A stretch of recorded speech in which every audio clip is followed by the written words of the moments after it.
Siang hari biasanya adalah waktu paling aman di sebuah kos. Orang-orang masih beraktivitas, suasana tidak terlalu sepi, dan hampir tidak ada yang berpikir sesuatu yang buruk bisa terjadi.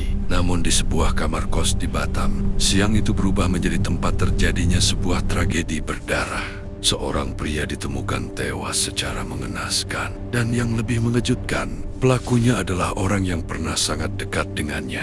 Orang yang dulu pernah ia cintai. Siang menjelang tengah hari, di sebuah kawasan kos di Nongsa, Batam, lorong kos terlihat biasa saja. Beberapa penghuni keluar masuk kamar, sebagian lainnya duduk santai di teras sambil memainkan ponsel. Tidak ada yang menyadari bahwa di salah satu kamar di lorong itu, sebuah tragedi akan segera terjadi. Korban adalah seorang pria muda berusia sekitar 20 tahun.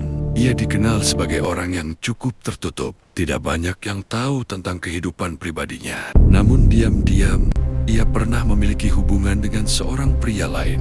Hubungan itu pada awalnya berjalan seperti pasangan pada umumnya. Namun perlahan, hubungan itu mulai dipenuhi kecurigaan. Pelaku merasa korban mulai menjauh darinya. Ia juga mulai percaya bahwa korban memiliki hubungan dengan orang lain. Rasa curiga itu terus tumbuh menjadi kecemburuan, dan kecemburuan itu perlahan berubah menjadi kemarahan. Pada pagi hari sebelum kejadian, pelaku bahkan sudah mulai mengikuti aktivitas korban. Ia sempat melihat korban berada di sebuah minimarket. Saat itu sebenarnya pelaku sudah memiliki niat buruk, namun ia mengurungkan niatnya karena tempat tersebut terlalu ramai. Amarah yang tidak tersalurkan itu akhirnya terus ia bawa sepanjang hari. Pelaku kemudian terus mencari keberadaan korban, hingga akhirnya ia mengetahui lokasi kamar kos tempat korban berada. Menjelang siang hari,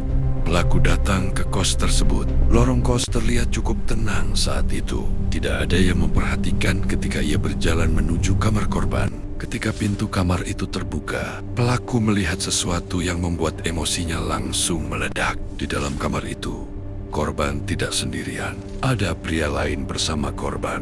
Mereka terlihat sangat dekat. Pemandangan itu seolah menjadi titik terakhir yang memicu kemarahan pelaku.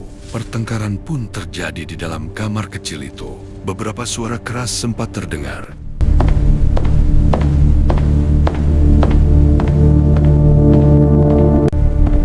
Namun bagi penghuni kos lainnya, itu mungkin hanya terdengar seperti pertengkaran biasa. Tidak ada yang menyangka bahwa pertengkaran itu akan berubah menjadi sesuatu yang jauh lebih mengerikan. Dalam hitungan menit, amarah berubah menjadi kekerasan. Serangan terjadi. Kamar kos yang semula tenang itu berubah menjadi tempat kejadian yang mengerikan. Ketika semuanya berakhir, seorang pria sudah tergeletak tak bernyawa. Tubuhnya penuh luka, sementara pelaku berdiri di ruangan yang kini dipenuhi keheningan. Tragedi yang dipicu oleh kecemburuan itu akhirnya merenggut satu nyawa. Tidak lama setelah kejadian itu, pelaku akhirnya menyerahkan diri kepada polisi. Ia mengakui perbuatannya. Menurut pengakuannya, ia tidak mampu menahan emosi setelah melihat korban bersama pria lain. Namun bagi para penghuni kos di sana, kejadian itu meninggalkan sesuatu yang sulit dilupakan. Sejak hari itu, suasana di lorong kos tersebut terasa berbeda. Kamar tempat kejadian itu akhirnya kosong. Tidak ada yang tinggal di sana lagi. Beberapa orang yang pernah tinggal di kos itu mengatakan sesuatu yang aneh. Mereka merasa lorong di dekat kamar tersebut sering terasa jauh lebih sunyi dari biasanya. Padahal saat itu masih siang hari, dan setiap kali melewati pintu kamar yang kini tertutup itu, mereka selalu teringat satu hal, bahwa di balik pintu kamar itu pernah terjadi sebuah kisah cinta yang berubah menjadi tragedi berdarah.